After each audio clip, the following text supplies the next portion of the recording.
हाँ जी, तो कैसे हो आप लोग? मैं आपका नीलेश भैया बहुत-बहुत स्वागत करता हूँ इस यूट्यूब चैनल पे। दोस्तों आज की इस वीडियो में हम लोग देखेंगे यूपी बोर्ड का क्लास 10th का इंग्लिश का बोर्ड परीक्षा 2025 के लिए सिलेबस। आप लोग स्क्रीन पे देख सकते हो, ये आपका इंग्लिश का सिलेबस है आप लोग के बोर्ड परीक्षा 2025 के लिए। देखो बेसिकली बहुत सारे बच्चों को डाउट है कि 2025 में बोर्ड एग्जाम होगा। जो बच्चे मतलब पढ़ना नहीं चाहते वो उनके लिए है। तो क्योंकि ये एनईपी जो न्यू एजुकेशन पॉलिसी आई थी उसके अनुसार बहुत हल्ला उठा था कि अब बोर्ड एग्जाम खत्म हो जाएगा। और मैं 1-2 साल पहले ही वीडियो बनाया था कि कोई बोर्ड एग्जाम खत्म नहीं होने वाला है। और बिल्कुल 2025 में आप लोग का बोर्ड एग्जाम होगा। ऑफिशियली बोर्ड ने अपने वेबसाइट पे बता दिया है, फरवरी में ही होगा। जैसे हर साल फरवरी में होता है उसी प्रकार। ठीक है, आपका अब एडमिशन चालू हो गया होगा। ठीक है, 9 से आप अब 10th में आए होगे, तो आपका जो एग्जाम होगा बोर्ड एग्जाम वो फरवरी में होगा, फरवरी 2025 में। तो आप जुड़ जाओ अच्छे से, अभी से तैयारी करते रहो। अगर शुरू से तैयारी नहीं करोगे तो फिर आपका बोर्ड एग्जाम अच्छा नहीं जाएगा। तो चलो इस वीडियो में मैं आपको इंग्लिश का ये सिलेबस बताता हूँ कि आपका सिलेबस क्या होने वाला है बोर्ड परीक्षा 2025 के लिए। इससे पहले मैंने हिंदी का पूरा आपका सिलेबस बताया था, तो अगर आप अभी तक वीडियो नहीं देखे हो तो चैनल पे जाकर देख लेना। मैं प्लेलिस्ट अभी बनाया नहीं हूँ, बना दूंगा सारे सब्जेक्ट का। एक प्लेलिस्ट बना दूंगा सिलेबस का। चलो देखते हैं इसमें आपको क्या क्या पढ़ना है। देखो बेसिकली इंग्लिश आपकी मुख्यतः बोल सकते हैं 4 पार्ट में बटी हुई है। ठीक है, प्रोज, पोएट्री, सप्लीमेंट्री और एक ग्रामर सेक्शन वाला। ठीक है, चलो और ग्रामर सेक्शन को अलग अलग और सेक्शन में बांटा गया है। तो आपको प्रोज में क्या क्या पढ़ना है ये चीजें हम लोग देखते हैं यहाँ पे थोड़ा। देखो ये प्रोज वाला सेक्शन, ठीक है, इसमें आपको क्या पढ़ना है। पहला चैप्टर आप देख सकते हो स्क्रीन पे, अ लेटर टू गॉड। जो पहला चैप्टर है अ लेटर टू गॉड, ये पढ़ना है। क्लियर। उसके बाद सेकंड चैप्टर नेल्सन मंडेला वाला पढ़ना है। ये हम लोग प्रोज देख रहे हैं। ठीक है, और इसमें third chapter 2 story about flying पढ़ना है, जिसमें 2 छोटे छोटे लेवल हैं, जिसमें से फर्स्ट लेवल है हिज फर्स्ट फ्लाइट और उसके बाद ब्लैक एरोप्लेन। ठीक है, उसके बाद चौथा आपका चैप्टर है from the diary of Anne F Frank. ठीक है, उसके बाद पांचवा चैप्टर आपको ग्लिम्पस ऑफ इंडिया पढ़ना है, और इसमें 3 छोटे छोटे लेवल है, जिसमें अवेकर ऑफ गोवा है, कुर्ग है, टी ऑफ असम है। उसके बाद 6 नंबर चैप्टर आपका मिजबिल दी ऑथर, 7वां चैप्टर आपका मैडम राइट दिवस, और 8वां चैप्टर दी सरमन, और 9वां चैप्टर दी प्रपोजल। तो इस प्रकार आपको प्रोज में कुल 9 चैप्टर पढ़ने हैं। अब पढ़ने का मतलब कि इनको अच्छे से, इनका हिंदी एक्सप्लेनेशन आपको अच्छे से पढ़ना है, क्योंकि हिंदी एक्सप्लेनेशन अच्छे से पढ़ोगे तो आप लोगों के लिए बोर्ड एग्जाम देना काफी आसान रहेगा। उससे क्या होगा कि हिंदी एक्सप्लेनेशन पढ़ने का मतलब, समझने का मतलब कि आपको एक एक वर्ड मीनिंग याद होगी। ठीक है, उसके अलावा आप अच्छे से अगर चैप्टर पढ़ते हो तो आप आसानी से सब्जेक्टिव क्वेश्चन में, जैसे शॉर्ट आंसर टाइप क्वेश्चन और लॉन्ग आंसर टाइप क्वेश्चन आपके बोर्ड एग्जाम में आते हैं, तो उनको लिख सकोगे। ठीक है, तो एक एक चैप्टर आपको अच्छे से पढ़ना है, अच्छे से एक एक चैप्टर का आपको हिंदी एक्सप्लेनेशन आना चाहिए। क्लियर मेरे दोस्त? चलो उसके बाद हम लोग प्रोज के बाद पोएट्री वाले सेक्शन में चलते हैं। पोएट्री में आपको क्या क्या पढ़ना है आप लोग देख सकते हो स्क्रीन पे, ये 10 चैप्टर ये आपको पढ़ने हैं। देखो सिलेबस में कोई चेंजेस नहीं है। जो आपका 10th का 2023 बोर्ड एग्जाम के लिए सिलेबस था 2023-24 का, वही सिलेबस 2024-25 के लिए भी है। ठीक है, तो कोई चेंजेस नहीं है 2024-25 बोर्ड एग्जाम के लिए भी। तो देखो पहला चैप्टर द डस्ट ऑप्शन हो, उसके बाद fire and ice, a tiger in the zoo, उसके बाद how to tell wild animals. ठीक है, the ball poem, Amanda, the trees, fog, the tale of custard the dragon, और फॉर एन ए ग्रिगोरी। ठीक है, तो ये आपके 10 चैप्टर आपको पढ़ने हैं पोएट्री वाले सेक्शन में। ये आप बुक लोगे ना मार्केट से, तो आपके ये चैप्टर अवेलेबल है बुक में। उसके बाद आगे देखते हैं अगला, जो आपका थर्ड प्रोज पोएट्री और थर्ड आपका सप्लीमेंट्री रीडर आता है, जिसको आप फुटप्रिंट विदाउट फीट भी बोलते हैं, फुटप्रिंट विदाउट फीट और पूरा सप्लीमेंट्री रीडर। ठीक है, इसमें आपको ये 9 चैप्टर पढ़ने हैं, जिसमें से आपका ट्रायम्पस ऑफ सर्जरी फर्स्ट चैप्टर है, the thief story second chapter, third chapter the midnight visitor, चौथा चैप्टर ऑक्यूशन ऑफ ट्रस्ट, पांचवा चैप्टर आपका फुटप्रिंट विदाउट फीट ही नाम से है। उसके बाद 6 नंबर जो चैप्टर है द मेकिंग ऑफ साइंटिस्ट है। उसके बाद 7वां द नेकलेस, उसके बाद वोली, और अंत में 9वां जो चैप्टर है the book that save the earth.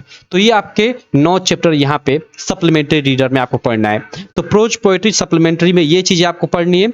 अब ये पढ़ने का मतलब कि एक एक चैप्टर आपको अच्छे से पढ़ना है, उसमें शॉर्ट आंसर टाइप क्वेश्चन याद करना है, लॉन्ग आंसर टाइप क्वेश्चन याद करना है, उसके एमसीक्यू याद करना है, क्योंकि इन्हीं इन्हीं से बोर्ड एग्जाम में मतलब जो चैप्टर है ना, इनसे एमसीक्यू बनता है, शॉर्ट आंसर टाइप क्वेश्चन बनता है, लॉन्ग आंसर टाइप क्वेश्चन बनता है। तो चैप्टर को पहले अच्छे से हिंदी एक्सप्लेनेशन पढ़ोगे तो आसानी से आपको long answer type question, short answer type याद हो जाएंगे, और चैप्टर को अच्छे से पढ़े रहोगे तो एमसीक्यू तो ऐसे ही आपको क्लियर हो जाएंगे। ठीक है, चलो उसके बाद देखो आपको ग्रामर सेक्शन में, अब उस ग्रामर सेक्शन को भी अलग अलग सेक्शन में बांटा गया, जैसे राइटिंग अलग अलग सेक्शन में। ठीक है, तो चलो अब आपको क्या पढ़ना है, तो आपको लेटर पढ़ना है। ठीक है, लेटर आपके एग्जाम में आएगा या फिर एप्लीकेशन, दो में से, मतलब लेटर रहेगा एप्लीकेशन रहेगा, दोनों में से कोई एक लिखना होगा।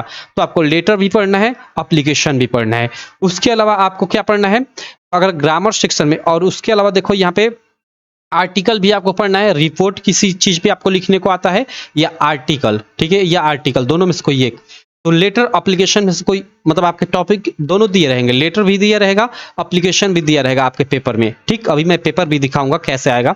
उसमें से किसी एक की, तो आप लेटर लिखोगी तो एप्लीकेशन लिखो। उसके बाद आपको दूसरा रहेगा, आपको आर्टिकल भी दिया रहेगा और रिपोर्ट भी दिया रहेगा, तो आप आर्टिकल करो या रिपोर्ट करो, आपका मन।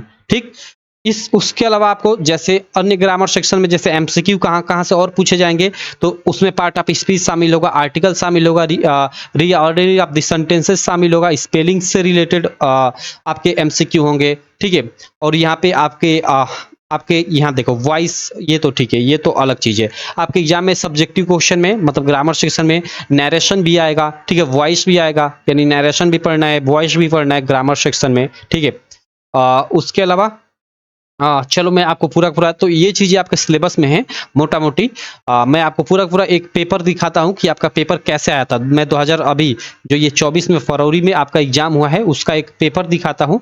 ठीक है, उसी प्रकार आपका 2025 में भी जो बोर्ड एग्जाम होगा ना, उसमें भी मतलब इसी पैटर्न पे पेपर आएगा। तो चलो मैं आपको दिखाता हूँ। बाकी मोटा मोटी आप ये सिलेबस समझ गए होंगे कि आपको क्या क्या सब चीजें पढ़नी है। तो चलो हम लोग अब चलते हैं, थोड़ा पेपर को देखते हैं कि कैसा पेपर आया था, और उससे आपको एक तरह से मालूम भी हो जाएगा कि आपका पेपर का पैटर्न क्या होने वाला है। तो चलो चलते हैं। हाँ जी, तो अभी आप ये स्क्रीन पे देख सकते हो, ये यूपी बोर्ड का अभी अभी जो फरवरी में एग्जाम हुआ था, बोर्ड परीक्षा 2024, यहाँ पे देख सकते हो ये 2024 का इंग्लिश का पेपर है। एक मिनट, चलो ये देखो, ये 2024 बोर्ड एग्जाम का पेपर है इंग्लिश का, जिसका कोड है 817HI। ठीक है, मुझे नहीं पता ये किस जिले में आया था। ठीक है, लेकिन चलो आपका पेपर का पैटर्न यही बिल्कुल सेम, ऐसा ही 2025 में भी आप लोग का बोर्ड एग्जाम होगा ना, यही सेम टू सेम पैटर्न होने वाला है। तो थोड़ा मैं आपको बता देता हूँ कि कैसे, मतलब क्या क्या क्वेश्चन कैसा कैसे आने वाला है, जिससे आपको आइडिया लग जाए। ठीक, चलो देखो, सबसे पहले तो आप जानते हो कि 20 मार्क का एमसीक्यू आएगा। तो 20 मार्क के एमसीक्यू में कहां कहां से एमसीक्यू आएंगे वो मैं आपको बता देता हूं।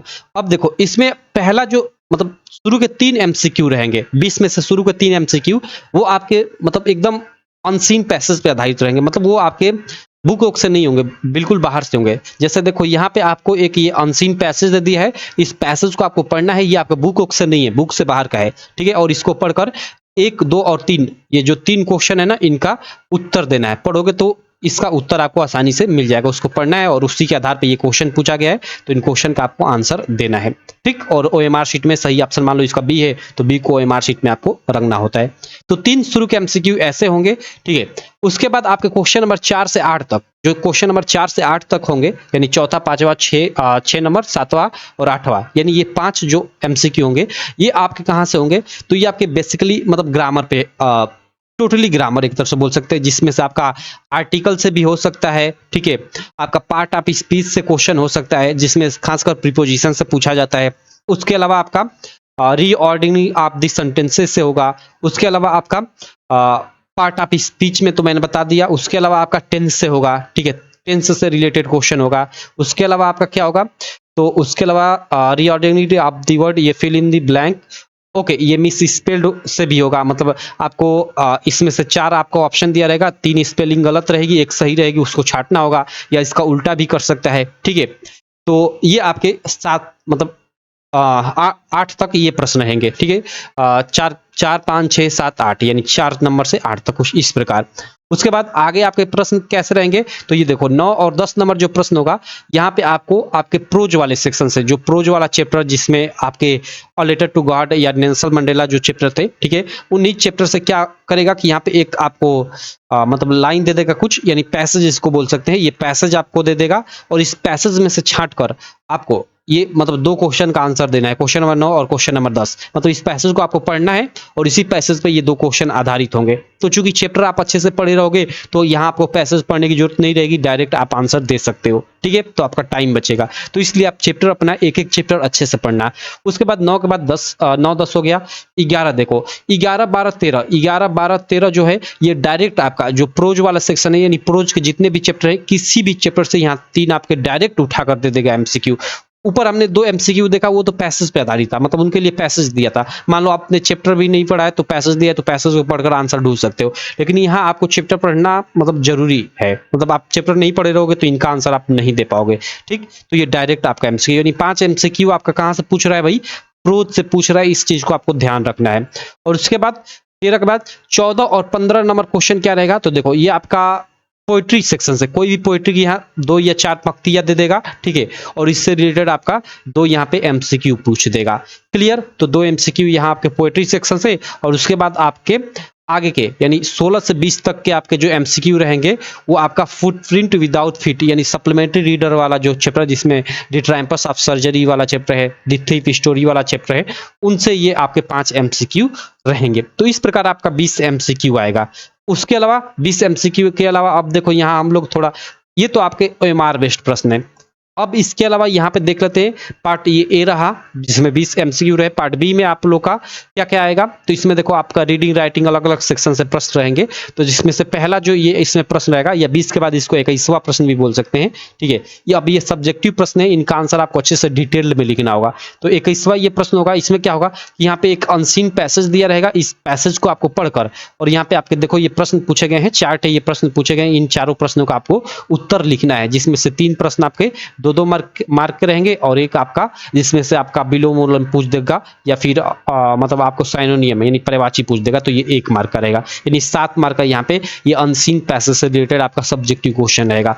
उसके बाद आपका राइटिंग सेक्शन में देखो, जैसा कि मैंने आपको बताया, यहाँ पे देखो राइटिंग सेक्शन आ जाता है, 22वां प्रश्न। इसमें आपको दिए गए टॉपिक पे आपको क्या लिखना होगा, कि तो आप लेटर लिखना होगा, कि तो यहाँ पे देखो और लिखा है यानी अथवा लिखा है, तो अथवा लिखा है यानी दिए गए टॉपिक पे आपको अथवा वाला ये जो दिया है इसको लिखना है, और इसमें आपका देखो आपको क्या एप्लीकेशन दिया है, तो लेटर और एप्लीकेशन में से कोई एक ही आपको करना होता है, दोनों में से आप करो, आपका मन कौन कर रहे हो, ठीक। 22वां ये प्रश्न रहेगा। और 23वां आपका जो प्रश्न रहेगा, इसमें देखो आपको रिपोर्ट लिखना होगा, ये दिया गया है, ये टॉपिक है, an election scan in about 80 to 100, यानी 80 से 100 शब्दों में आपको लिखना है, ठीक है। एक इलेक्शन स्कैन के बारे में आपको रिपोर्ट लिखना है, ठीक। कैसे रिपोर्ट लिखा जाएगा ये मैं डिटेल में आपको बताऊंगा, कोई चिंता लेने की जरूरत नहीं है। तो यहाँ पे आप रिपोर्ट लिखो, या अथवा कर दिया है, आप यहाँ पे आर्टिकल लिखो। ये रिपोर्ट आर्टिकल में अंतर क्या है धीरे धीरे आप सब समझ जाओगे, बस चैनल को सब्सक्राइब कर लो, पढ़ते रहो।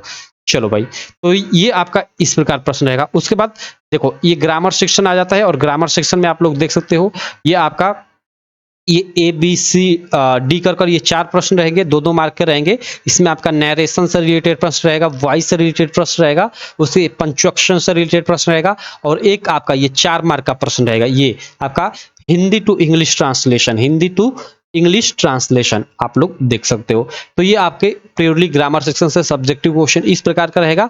और उसके अलावा यहाँ पे देख सकते हो लिटरेचर सेक्शन में आप लोग देख सकते हो ये 25वां प्रश्न, इसमें आपका प्रोज से यहाँ पे 4 प्रश्न रहेंगे। देखो ए और बी 2 प्रश्न है, लेकिन दोनों में यहाँ अथवा अथवा है, ठीक है। दोनों में क्या है, अथवा अथवा, यानी 2-2 4 प्रश्न रहेंगे। इसमें से आपको केवल 2 प्रश्नों का उत्तर देना होगा, इन दोनों में से किसी एक का, और ये बी वाले में दोनों में से किसी एक का, ठीक है, इन दोनों में से किसी एक का। तो यहाँ पे आपके प्रत्येक प्रश्न ये 3-3 मार्क का रहेगा, और 30 से 40 शब्दों में इसका आंसर देना होगा, यानी 60 आंसर टाइप क्वेश्चन रहेगा, ये प्रोज से रहेगा, ठीक है। और यहाँ पे लॉन्ग आंसर टाइप क्वेश्चन भी प्रोज से रहेगा, देख सकते हो यहाँ पे, 1 मिनट मैं आपको दिखाता हूँ।